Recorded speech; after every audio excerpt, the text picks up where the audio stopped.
We're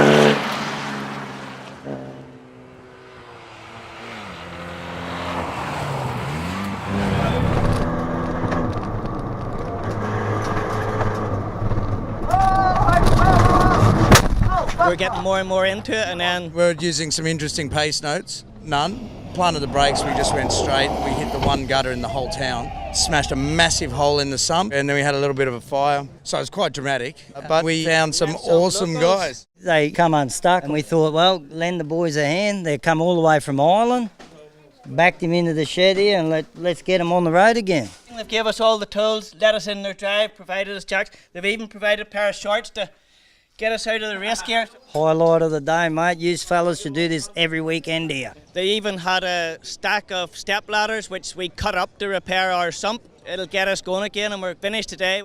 You love Targa? Oh, I do now.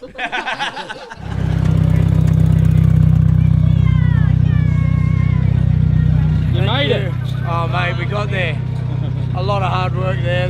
Late night last night, early morning this morning. Crashes, wheels off, fires, the lot. No exhaust.